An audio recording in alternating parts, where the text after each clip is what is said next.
Welcome, everybody, to the City of Farmers Branch study session for Tuesday, November 4th. Our first item of business is public comments, citizen speak, and I do not have anybody signed up to speak at this time, so we'll move right into item C1, which is to review and discuss consent and regular agenda items. Councilwoman Bennett? Nothing. Councilman Reed? Nothing for me. Councilwoman Villafranca? Nothing, thank you. Thank you. Councilman Neal? Nothing, thank you. Very good. Omar's here. So. Oh, I'm sorry. I didn't look up. Councilman Roman, anything for item C1? Oh. No. Yes, ma'am. I'm sorry, I do have one thing for Okay. the consent agenda. I would like to look at K9 Which, for firehouse theater. Is there a way to put that on the regular agenda? sure. Thank you. Okay, K9.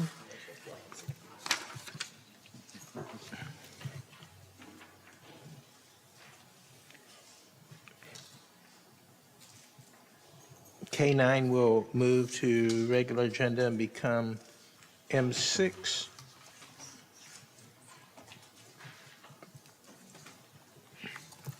All right. Moving on, item C2, receive presentation to review and discuss potential amendments to the city code provisions addressing the screening, visibility, and storage of residential rollout trash and recycling containers. Good evening, Mayor and members of City Council. What's in front of you is a request by Mayor Lynn to speak about or discuss concerns that were raised with respect to the visibility of roll-out containers, which includes residential and recycling bins. From here forward, I think I'll just refer to them as containers. That's fine. Because it's a mouthful. So the concern was the visibility of rollout of containers from the street and the possible need to screen them when not set out for collection. So Chapter 56 of the Code of Ordinances, and that's in front of you, specifies when the location of these containers do not constitute a public nuisance. And there are 3 occasions when this occurs. When the containers are stored with their lids completely closed at all times and not stored between any portion of the house and an adjacent roadway, or when placed at the curb for collection on the day prior to collection and removed no later than 9 a.m. on the following day. And then lastly, when the container is placed at the curb for collection.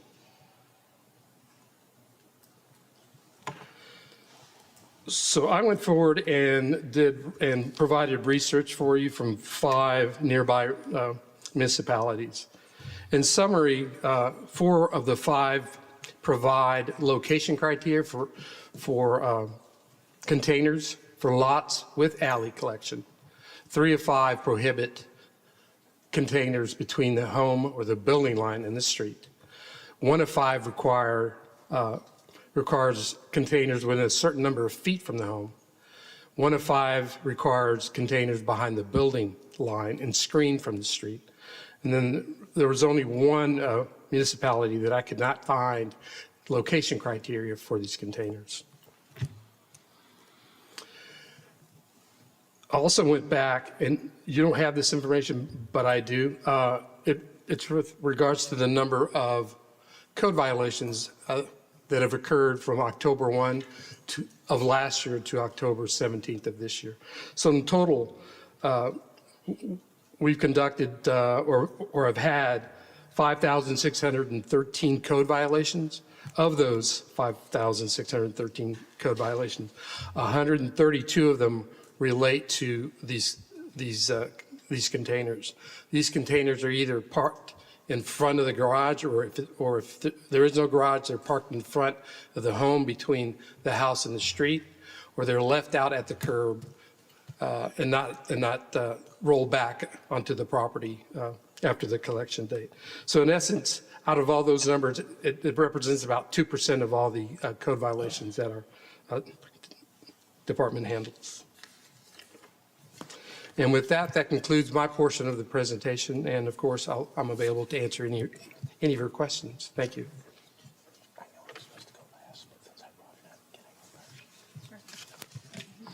All right, thank you very much for that. The reason I felt like this was an important discussion to have is as we look to improve the look of our city and have a better aesthetic appearance, one of the things that is a glaring standout is at almost every street in the city, somebody's going to have bins out, whether it's in the front of their house, whether it's on their front porch, or in some cases where their alleys are able to be viewed from the street. And that's the rarer of the situations, but nevertheless, it is still part of this. So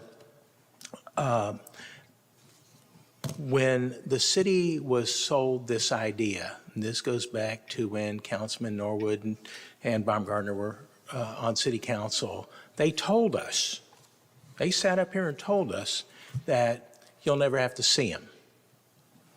Well, ever since day one, and I think that was in 2017, the trash bins and then subsequent recycling carts have been nothing but a code enforcement nightmare to the city. Now, 2% out of all may not seem like a lot, but I don't think that's all of the ones that are, those are only the violations that you know about or that you can classify as having received a violation. I think if we went and drove every street in the city, you're going to see homes that may not have gotten a violation, but you're going to see homes that have bins sitting out in plain view, on front porches, off to the side of the driveway, still in view of the street, the whole bit. So the bit about them not being screened is really the more troubling part. I'm not anti-bin, but I am anti-seeing them because of the appearance that it gives our city. So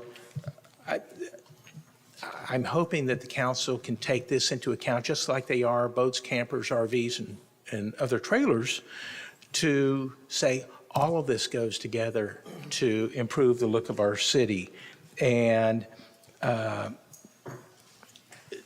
if we can, I guess simply put, if we can get residents to comply, it makes code enforcement's job a lot easier. So that's 132 less citations that have to be, or notices that would have to be written.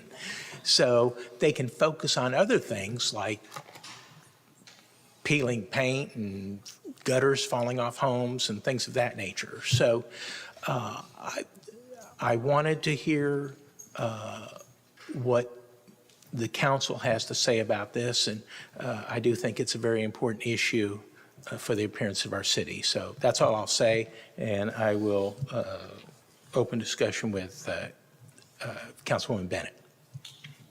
Thank you. Oh, you're welcome. Honestly, I don't particularly care for the bins. I think we should be using brown paper bags, but that's just me. The bins are, to me, they're dirty, they're nasty. Fortunately for me, the kids in the neighborhoods will come clean them. With that being said, they're here. We have them. They were voted in, and I'm not. I mean, it just is what it is. We can tell them to put it beside the house, but many people don't. Right now in this economy, don't have the funds to build something to make it, to hide it, quite frankly. So many people don't even have a garage anymore. We don't have alleys, so they're all going to be on the front, on the east side anyway. So I just don't, I'm not in support of changing anything right now on this. Councilman Reed? One question, and I just want to make, for my edification and for that of the residents, if the requirements of an HOA conflict with that of the city, my understanding is that the stricter of the two takes precedent. Is that accurate? We would apply the code that applies to all residents. So they could not be located between the street and the front of the home.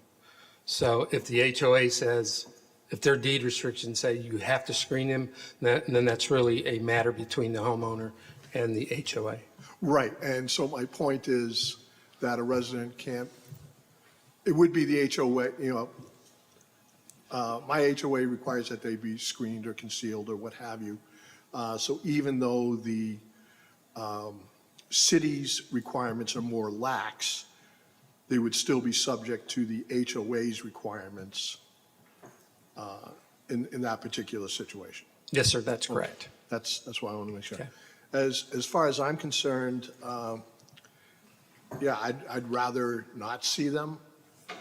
But as Councilwoman Burton pointed out, not everyone has the space to conceal. So at least enforcing them, move back from street line and back to the point of frontage. Okay. Councilwoman Villafranca? Thank you so much. I just have a quick question. Do you typically give a warning for these kinds of violations before you issue a citation? We typically issue a letter of violation. From what I saw on the research I did as to the number of violations that we had, and really that were related to these bins, it was either a letter of violation or it was a phone call or an email to them. And typically, I'd say out of the 130 some odd issues we had, I'd say about 98% of them never went to a subpoena or a citation. They were either abated that very next day or within a few days.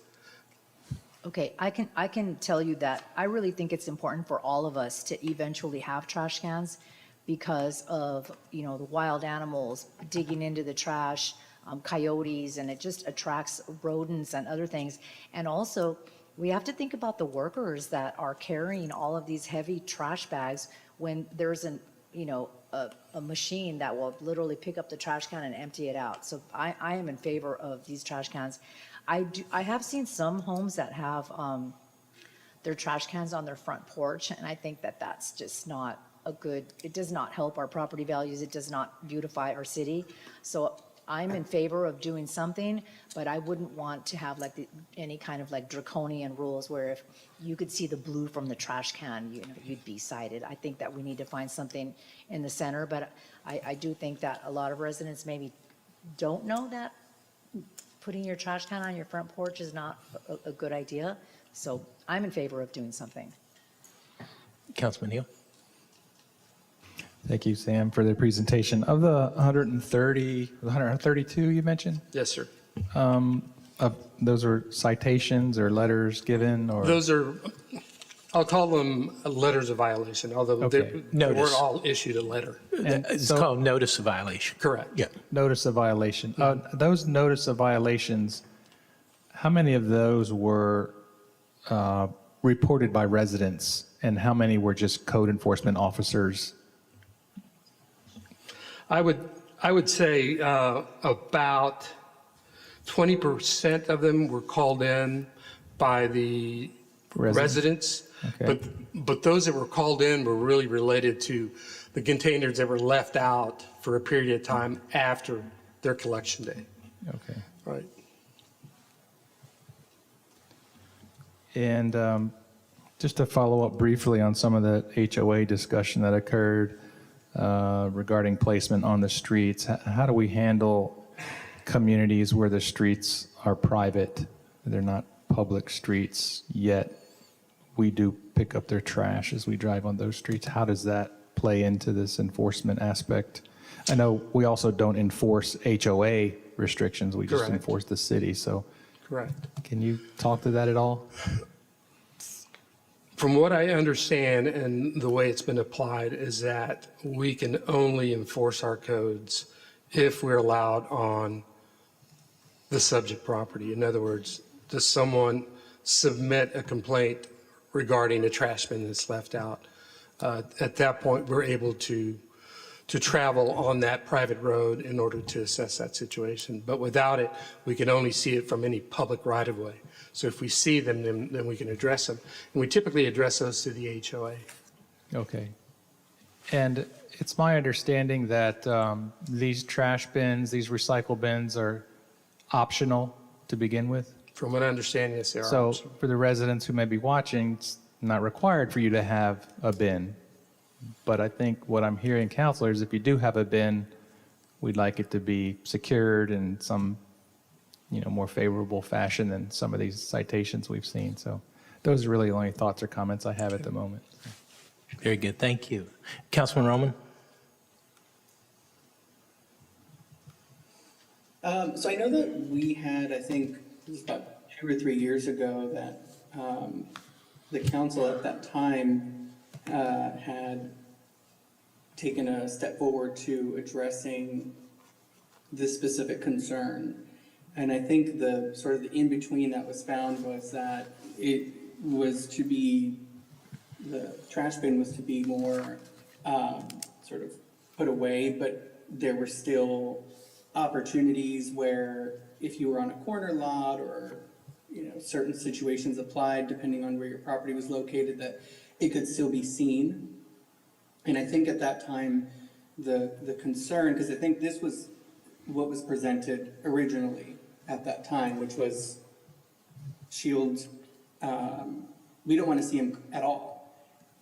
And I think the compromise in the in-between at that time was, well, we want to make sure that we're not creating a policy whereby we can send code enforcement to start writing tickets based off of this new policy. And now we have a ton of violations because not that people don't want to put them away, but either it creates a major inconvenience because someone has to either drag it around their house or get it through a gate that no longer opens, or like Councilwoman Burton said, they have to build something or pay somebody to build something. And either way, there's some expense to trying to shield it. And so I think on like the west side, it's not really a problem because the houses that were built, they were built in such a way where the trash cans have their designated area in the alleyway. But in other areas of the city that weren't built with that in mind, and where the trash collector can't get through their alleys to pick up the trash like they can on the west side, I think it creates a really big inconvenience for people and potentially some cost. So I just want to be careful that we're not going so far as to say that we're making this the biggest issue that exists in the city and that trash bins should absolutely be prohibited from any visible sight from the street. And if you do have it, then now you're going to have to come out of pocket to address this concern.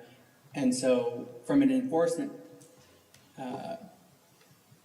effect, I'm just wondering if it's going to be something that we can't really enforce because so many people are going to be inconvenienced by it and just not going to have the money or ability or means to be able to keep them away and abide by this policy as it's being discussed. So that's my only concern. And I think at that time, I think it was also Councilman Michael Driscoll at the time who sat next to me had mentioned that his particular concern, because he was pretty in tune with what was going on in the senior community,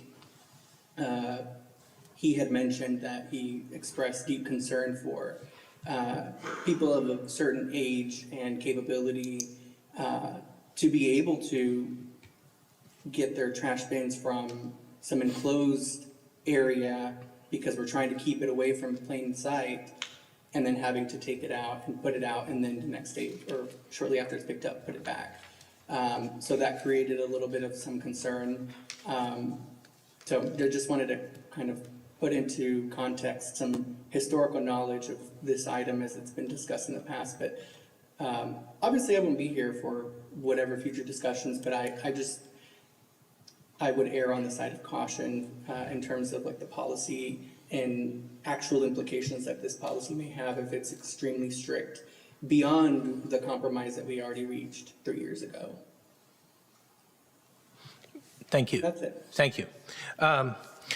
So one additional point, I guess, as the city moves towards making everybody throughout the city take their bins to the front of their house for the ease of pickup, this may compound the problem somewhat and exacerbate it at some point in the future where we start seeing more that were taken around to the front and left in the front because folks are too lazy to take them back. And again, I guess the whole argument boils down to personal responsibility, and we can't force, well, our limits to enforce personal responsibility and have people be proactive in taking back their bins are limited, but maybe this discussion is a little premature and we'll wait and see what happens, say, 6 months from now. But again, I just go back to what I was originally sold as a resident, and that was, oh, you'll never have to see them. Well, that's great. Our city neat and clean. But from day one, it was never that way. And I do want people to know that if you're a senior or disabled or a person of limited ability, that we do have smaller size containers available for you. And I think all you have to do, you can call the city to request it or CWD, and they will swap them out for you. I know a number of people that have done that. But we'll wait. I'll sit patient. We're all going to have to look at this as our community grows. Just one last word, if you don't mind. Yes, sir. For the past month, I've been traversing the city looking at the situation. And they're either parked in front of the house, especially for front entry products, they're all parked in the front of the house or the side of the house. If I couldn't find them, I had to assume they were in the rear of the home.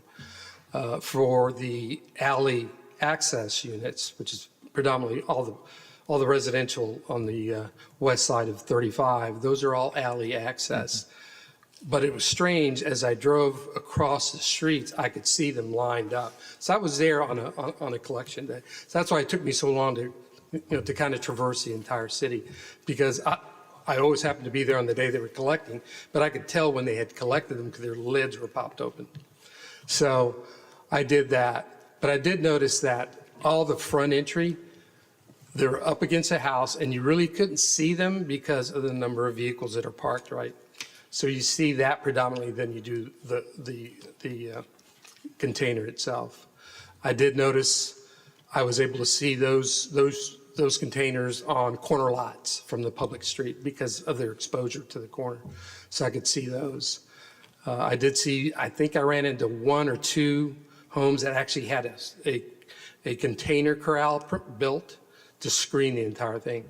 But again, the maintenance of that corral and more than likely from what I saw there, it was wood. So now you've got a fencing issue. So it does create some ongoing issues.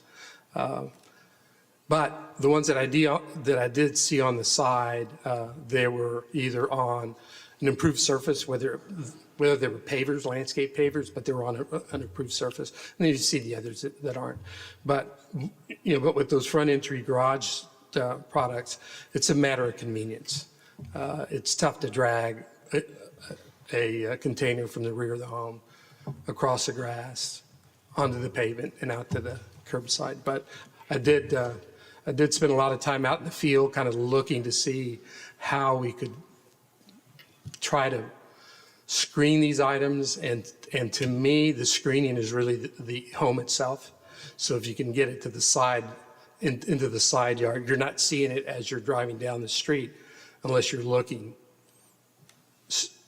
in between the homes. But Well, I'll just put this bug in the city manager's ear. Maybe we can just put this on hold for a little bit, reserve a time when we can go out and drive and ride. We may even end up taking a little van, all of us go. But, just because it's an inconvenience doesn't mean we should capitulate and drop the standard of the city. And so I think that's got to be part of the discussion Sure. at some point down the road. Sure. And we'll continue enforcing the ordinance as it's written today. So a lot of them, of course, were those that were stored in front of the structure itself. Yeah. So we'll keep doing what we're doing. We'll put out some public information to ensure that hopefully everyone is aware of what their responsibility is. Very good. Thank you. Thank you. Thank you. Okay, next up is item C3, discuss proposed city council media engagement guidelines.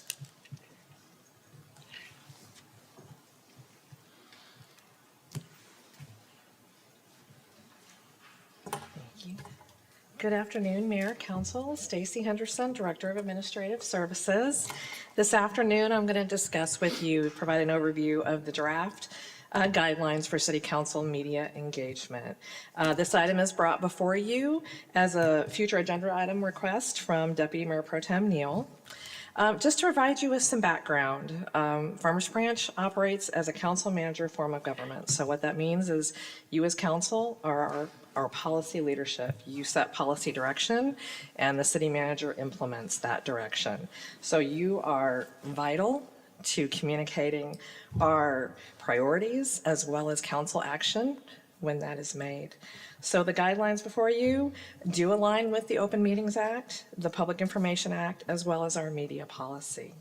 And the guidelines are just that, they are guidelines. This is a tool to help you, assist you when you are interacting with the media. They outline the role of council, the role of staff, as well as they really reinforce a unified communication plan so that we're putting out a consistent, fact-based, accurate messaging so that we can speak as a city as one voice, which is so important. This guidelines, they also don't prevent you from speaking with other organizations. I know this is focused on the media, but it also doesn't prevent you from speaking with other organizations as well. And here again, I have not moved my slides. I'm just talking. So these draft guidelines, you can give your individual opinions. And if that opinion differs from the council action that was taken, just use a disclaimer that says these are my individual remarks and not that of the entire city council. It's okay to say, I have no comment at this time. And if you would like to use city resources to schedule a meeting with the media at City Hall, have the city manager present for that meeting as well so that we can make sure we're giving clear, accurate information. That is available to you. And if you do meet with the media, the guidelines request that you notify the city manager so we can be aware of that. Things to avoid: discussing personnel matters, procurement, economic development deals that aren't yet disclosed, and of course, litigation matters. Avoid creating a quorum of a meeting that has not been posted yet. That is a walking quorum against the Open Meetings Act, criticism of fellow council members and staff, and of course, sharing information that is just not public. So, council, that's my brief overview. The next steps, if you would like to consider these draft guidelines or make any amendments. And something else you can also consider is if you want to appoint a media liaison amongst yourself. That is an option as well. So I'm happy to answer any questions. Thank you very much for the report. You're welcome. Councilman Neal? Yes, thank you, You're so Stacy, welcome. very much. You're Appreciate it. I asked for this item specifically in light of some events that have occurred here publicly in the past 30 to 60 days. Yes, sir. And I just thought it would be helpful that while I don't intend to infringe on anybody's First Amendment right or position on various things, I think it's just helpful that we have some general guidelines as council and mayor, such that these type of guidelines are part of some training mechanism with new council members or new mayors and whatnot going forward, so we're all sort of aware of some of the general guidelines, as you stated here just a short minute ago about, reciting a policy that's in play is probably appropriate, but I just want us to be cautious that when we do speak with the media, that we be careful as a council that we're not speaking as full representation of the overall council in general. But, so I just want us to have some basic guidelines, and I think this is a good little step. So not that I'm looking for a policy per se, but rather some basic guidelines that we all can be aware of so that we don't sort of stray outside of that. So those are my thoughts at the moment. Thank you. Councilwoman Bennett? I don't disagree with Councilman Neal. I would like to see the city staff have a better relationship with the media. I'd rather you guys have a relationship on the front end, so we have some parameters of, you know, I mean, you have a relationship, your friend, it's friendly fire, right? Right. As opposed to not having a relationship and then having to put the fire out on the back end. It's a lot easier to tell the truth on the front end than to correct the misinformation on the back end. Agreed. So that's my thoughts. Thank you. Councilman Reed? I agree with everything that's been said so far and want to reinforce the fact that we have to be extremely careful, because if we do not disclose that it is our personal opinion, it's automatically going to be assumed and broadcast as being what the city is saying, how the city feels, how the city plans on reacting to a given situation.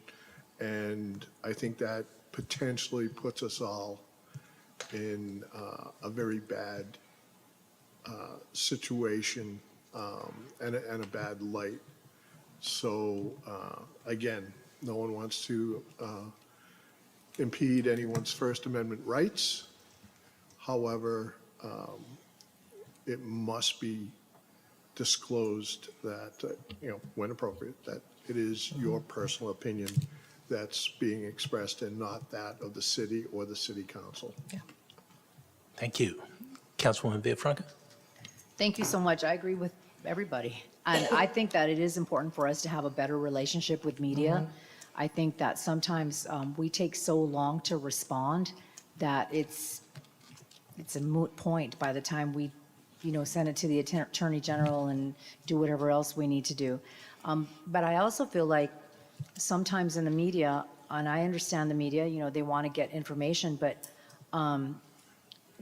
what are the repercussions? Like, what are the repercussions for leaking information to the media when we know that, things are not public yet, and we know that, that we're not ready to share it with the public? Like, what are the repercussions?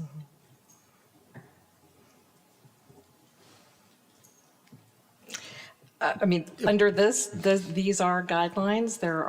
I would defer to legal on that question as far as leaking information and where that holds the city. I'm going to have to give my typical lawyer answer is it just depends. It's going to depend on the fact pattern. It's going to depend on what information is, quote, being leaked. There's so many things that would come into play and how to answer that question. But I would remind everyone that you still have a code of ethics. You guys manage yourselves, you control yourselves. So if there is a violation of the ethics code and we think that this potential leak rises to that level, then we have that process with the ethics complaint and so forth. Thank you. You're welcome. Thank you. Councilman Roman? Yeah, I think in terms of if I'm sort of segmenting this out a little bit, I think I see two components of it. I see the first one being factual information being distributed out, and then I think I see the second portion of being an opinion type question. And I think in terms of things that are factual, I think that's something that a policy of some sort might be good for. But I think in terms of things that are sort of as an opinion are things that are regulated by the First Amendment, that I don't think we should be trying to regulate in a policy that has no true bearing on it. I think, like to what Nicole said, I think there are already certain things in place to ensure that depending on the content that you're sharing or what you're sharing, there are some implications that will result from that. But in terms of stating I agree with this, I don't agree with this. I think that's something that should not be regulated by the governing body. And I think furthermore, an attempt to try and regulate that could either, one, it's not, this policy is just a guideline, it's not really enforceable, it's not the charter, it's not the code of ethics, it's not in the Constitution, it's not in law anywhere to hold us to it. So it's, I just want to make sure we're not wasting time on something that's not enforceable. But I think the piece of ensuring that factual information is being provided, I think that is something that we definitely need to agree on, because the facts are going to be the facts every day. Now, how someone interprets them or what someone thinks about them is a different thing. But I think those are my thoughts on that. Thank you very much. Anything else? Yes, ma'am. Yes, Mayor, I was looking at the note. I think it would be a good idea to appoint a media liaison, and I think it's appropriate, certainly for the mayor, to be the voice of the entire council, and possibly, a bilingual person, a bilingual council member to attend to the Spanish media inquiries, of which I've received quite a few in the last week. But I certainly think the mayor would be the ideal candidate to represent the entire council. Thank you for your comment. I would just say and caution everybody, as somebody who's had several inquiries today, I don't know why, but my phone's been ringing today, that we need to use good judgment, stick to the facts of what action the council has taken. And for me, I speak to what the city council has done. I don't go around saying, well, the council voted to do this, but I think we needed to go this way. Now, my job is to support the will of the council, and whether I agree with it or not, I'm promoting that and promoting the city. And I'm always trying to be very careful that I'm not getting trapped into something or that my words are not being misconstrued. So whether we have a liaison or not, I don't know. I think some of that's already set up in city policy as to powers and duties of the mayor, as well as powers and duties of council members. I'm not looking to take anybody's right away from them. I think everybody here is of bright enough minds to know what's going on in the city and being able to answer questions based on actions that we've taken. So I don't know that we've given you a direction one way or the I was gonna other, say, and we I'm can't- not going to give you a direction on that. Because I didn't hear clearly that we needed one way or the other. So if council wants to take another stab at this. I was just going to add that primarily, I would like to have this as part of some sort of new councilman or council person orientation or new mayor's orientation. And maybe periodically, once or twice a year, the council revisit this or have another training, just so that we kind of keep it in the forefront of our minds about the parameters of which we want to try to stay within. But generally, I think we're in agreement here of some of that. So that'll be the only kind of direction, if any. We prepare, the city secretary's office prepares a new council orientation packet, so it can certainly be included in that. And we can certainly provide training as well, either annually or semi-annually. Right, and as we heard, it's not enforceable, but I think Right. it's just helpful as a guideline for us to be aware of. Thank you. Councilman Reed?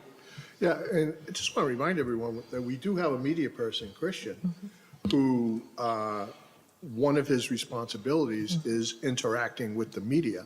So when it comes down to something like that, for me, I have found that it's best to direct them towards him, because typically, especially if it's a hotbed item,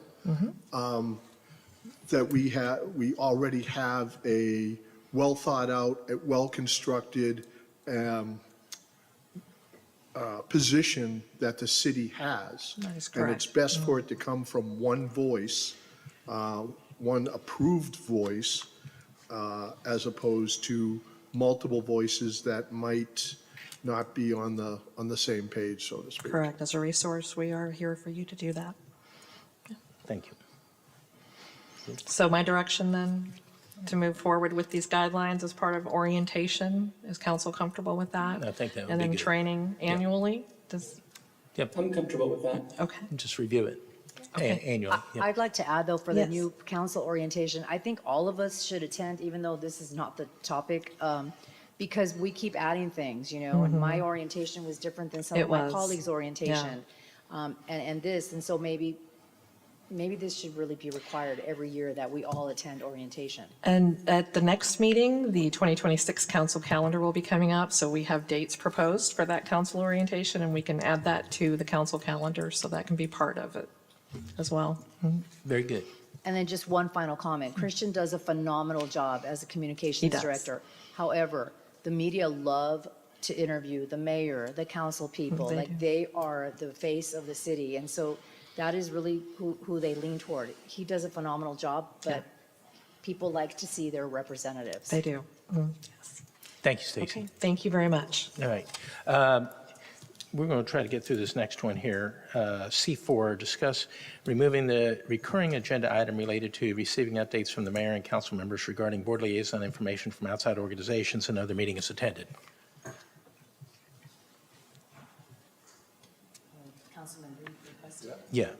So, yes, Councilman Reed, this was your item. Yeah, this stems from multiple conversations I've had with residents, a lot of them on National Night Out, but prior to that, and let me tell you, many since I proposed this agenda item, that we've been having some extremely long meetings. One night, we were here till 12:30. Most recent, I think, was like 10 o'clock. Some others have gone late into the evening. I've timed some of the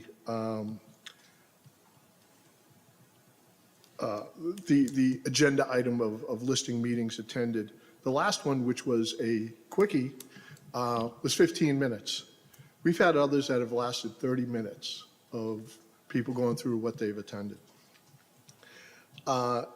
If something is important that has to be gone through in depth, it should have an individual agenda item. Number two, a lot of these things really don't apply to let me say, are not of interest to many residents, based on the feedback that I have received.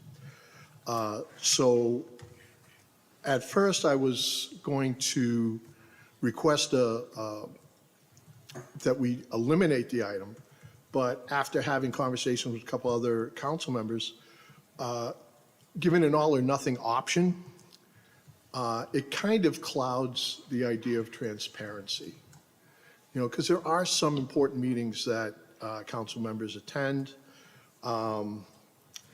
And so given the time, and here I am taking up a lot of time, I apologize. You're fine. Given that time is critical, a compromise that was discussed is that we retain the item, but utilize the 3-minute comment clock for that particular item. Therefore, the council person can prioritize the items that they want to discuss or meetings that they've attended, give a very brief synopsis of what happened, and move on. I think that still gives us the transparency that residents are looking for in regards to things that we're doing as a council, but also values the time of people who are listening. Thank you. Councilman Bennett? I agree. And it's not just, you know, people at the end of the meeting listening, you know, we have staff here, and they have families, so it's not just us that we need to be cognizant of and our residents, but we have staff that are usually have put in long days to get us to the moment of a Tuesday evening. So the moment we're done, it's that sigh of relief. They get to go home, start it all over again in a couple of days to get ready for the next one. So I think the good compromise is the timer. I really do. That forces us to prioritize what we want to talk about, what people need to know. And that's it. It's what they need to know, that they need to know what we did, what attending a meeting we attended, so they know, are we working for the city? And that doesn't necessarily mean events, unless a relationship came out of that is important to the functionality of the city and the council. And if I may add, if you do have more items to disclose in addition to the 3 minutes, everyone has social media. You can produce newsletters to folks. So we're not silencing you. We're simply being cognizant of time. Councilwoman Villafranca. Thank you so much. I personally think that this is one of the best things that we could possibly do. We have been elected by our residents, and I think it's important for them to know what we are doing in the city. I am so pleasantly surprised to know how many people are out there watching us from home. And I receive wonderful feedback. I actually have one resident who I didn't know was an art lover. And that is one reason. The second reason is when Mayor Dye was here, I recall him being constantly attacked for not being transparent, people not knowing what was going on, and we don't know what's happening. And I'm also, my apologies to you, Mayor, you know, before I was elected, I would hear comments from other residents and that would say, like, you know, things like, can you believe the mayor going to all of these events? I don't understand why he gets invited to all of these things. And I thought, yeah, why isn't anyone else invited? Well, the reality of the matter is that all of us are invited to these events and we can either attend or not. But I think that it is important for our residents to know what we are up to, what is going on. I know that for a lot of people, it's not important that I just signed up for an art class. I didn't tell everybody I signed up for an art class because I want to brag about my art class. I told everyone I signed up for an art class because I want to brag about all of the great things going on in our city. And Christian, there is no way that he could possibly tell everybody everything that is going on in the city in 1 week because we have that many things going on. And if I can encourage someone out in the community to sign up for one of these things, or a Tai Chi class, or some other thing that we offer, I think that that really is powerful. Also, we have people that are visiting us online from outside of the city, potential business owners, potential businesses that would want to move into the city, potential residents that want to move into the city. And if they see the things that we are doing, they're going to say, wow, I want to be a part of that. So I do feel strongly that it is important for transparency so that our residents know what's going on. And I think it's contagious. Like my only regret right now is that I didn't start going to the Branch Connection sooner because it is so wonderful. And so if we had to make a compromise, you know, I think that 3 minutes, you know, that would be a compromise, but I do feel very strongly that we should continue to do this. Thank you. Councilman Neal? I agree. I think it's important in the interest of transparency that we do have some time to put forth on the activities that we so choose to attend and or report here from the dais. So I'd be okay with a time limit as discussed. So. Thank you. Councilman Roman? I agree with the comments that Councilmember Reed mentioned. I had received similar responses from residents, and I think it would be a good compromise to have a sort of limited time on it. Thank you. All right, well, I think we're in general consensus to have some time. Let me go ahead. I agree. I think we're in consensus across the board to have that. Based on conversation I had with the city manager, given that we do have consensus, I'd like to see us impose the limit this evening for the next item. Thank you.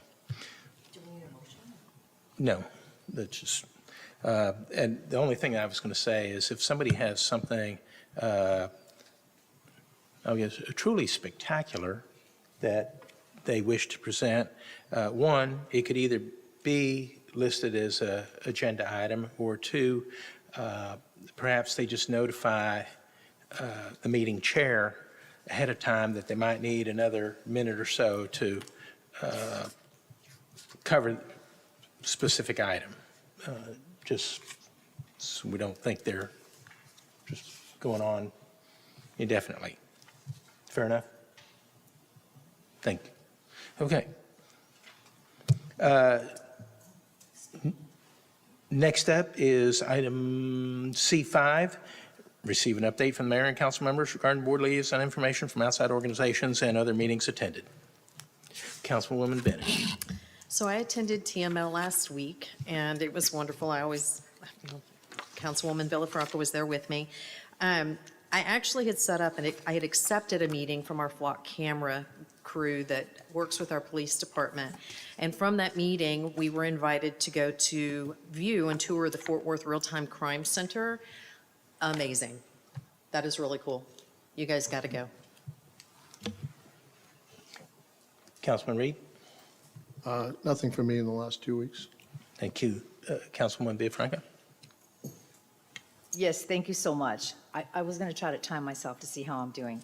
On October the 22nd, I attended the FFA AG Issues Forum at Ranch View High School with these great high school kids that were practicing their work on us, and had a great time. Attended the MetroCrest Leadership Education Day, had an opportunity to visit Louisville ISD as well as CFB, and let me tell you, what an amazing school districts we are part of. I'm grateful to be a part of all of that. Attended the Firefighter World Challenge opening ceremony, and it was a lot of fun. I also had an opportunity to attend the Silver Line launch in Addison. Attended the Branch Vision County Treasurer, Pauline Medrano was their guest speaker at Branch Vision, and she was an incredible speaker. Talked about what does the county treasurer do. She did a great job. Attended the shredding and electronics event, a recycling event with the mayor, and had a lot of fun. Now I know why he enjoys doing that event so much. We really thought it would be a lot more fun if we had music and a DJ, but we'll take that up on another time. Attended the drug take back at the police department. Appreciated that so much. Had a drive-through. You went in, you dropped off all of your drugs that are either expired or you're not using anymore, and I think that is a great service. I attended the Methodist Church, and they invited me over at the community garden. They had a speaker on the community garden and talked about all of the values, and I think they donate 2,800 pounds of vegetables. Branch Arts Life at Gussie Field, wonderful day of entertainment. I went to the Firehouse Theater and saw Frankenstein, and it was a lot of fun. Attended Tai Chi at the Branch Connection, an art group. I attended the First Responders Breakfast in Addison, thinking that there wasn't going to be anyone there from Farmers Branch, and everyone was there from Farmers Branch. It was a lot of fun. Attended the Big Game Sports Factory tour, which is really great. We have some great companies here in Farmers Branch. I'll tell you all about it later. I also attended the South College Open House with the mayor. And also I attended an open house for Unity Church of Farmers Branch that is here at the corner of Valley View and William Dodson. I was also able to attend the TML, Texas Municipal League, and my colleague Tina Bennett Burton was there, and learned a lot of networking, and just my brain is just exploding from all the information. I attended the pickleball tournament on Sunday, had a lot of fun. If you have not gone, you should go. It was a free day for all of our residents to go. They had free, entertainment, live band. And I also attended the Branch Connection monthly breakfast this past Monday. Attended Tai Chi, and then this morning I had the opportunity to go out and vote in Oak Cliff at the government center there, and I was able to stop by and say hello to Representative Anchia and Cruzeau. I hope I didn't go over 3 minutes. Thank you. No, there's 3 minutes, so you were just fine. So we'll run the timer. All right. Councilman Neal. Nothing, Mayor, thanks. Councilman Roman. I'm good. All right.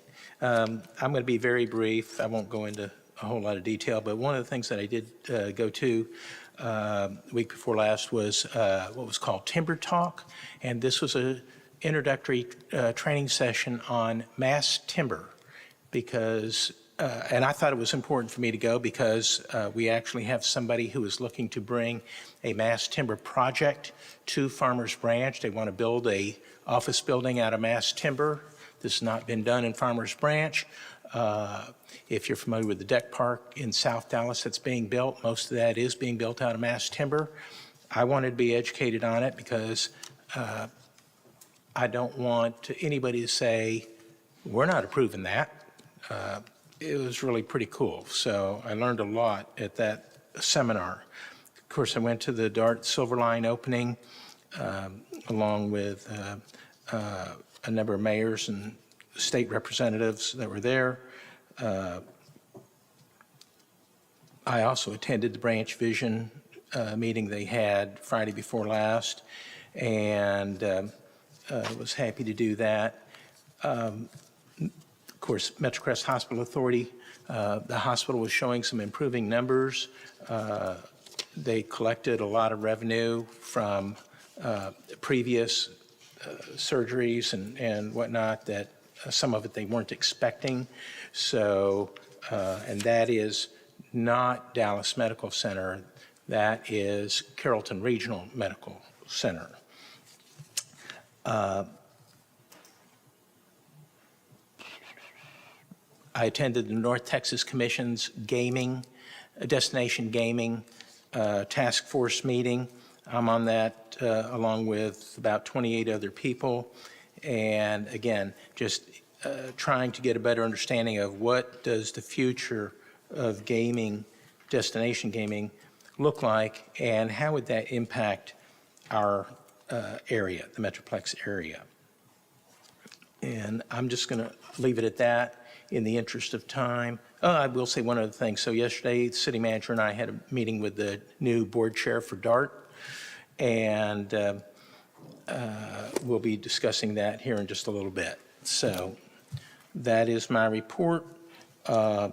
Very quickly, let's do C6, review and discuss future agenda items. Councilwoman Bennett? So at TML, I attended a financial boot camp, core skills for small cities. They actually will come out to the city to do that here in kind of like a town hall. So I would like you guys, I'd like Ben to look into that to see if we could do that. I had told Sam, and I apologize, back at my town hall, that I would ask for a volunteer list for parks to be put together. I'm doing that now, Sam, I'm sorry. My apologies. And then I also learned that Texas still leads with officer deaths. So I would like an update from Chief McCoy, if possible, on what we're doing to protect the mental health of our officers. Thank you. Councilman Reed? I don't have anything at this time. Very good. Councilwoman Villafranca? Well, I was at Texas Municipal League. I also had an opportunity to attend some great talks. And one of them talked about sort of best practices in municipalities. Georgetown is doing a lot of great things, as are other cities. Most cities, including us, we have a citizen police academy and a citizen fire academy. Well, some of these cities have a citizen academy. And I think it would be a really great idea to continue to explore the possibility of having a citizen academy that would help us all to learn how the city really runs rather than how we think it runs or the receptionist at the dentist office told it runs. So I think that would be really good. Thank you. Cool. Councilman Neal? Nothing, thank you. Councilman Roman? I'm good. Thank you. I'm going to read us into executive session at this time. So item D1, City Council will convene and close executive session pursuant to Section 551.071 of the Texas Government Code, consultation with attorney to seek legal advice regarding matters related to Dallas area rapid transit, including but not limited to correspondence, programs, funding, agreements, and any associated legal rights, obligations, or potential actions. Item D2, the City Council will convene and close executive session pursuant to Section 551.087 of the Texas Government Code to discuss economic development incentives for Farmers Branch Project 2025.017. And item D3, City Council will convene in closed executive session pursuant to Section 551.071 of the Texas Government Code, consultation with attorney to seek legal advice regarding administrative investigations. So if you would, please take 5 minutes and we'll get started immediately.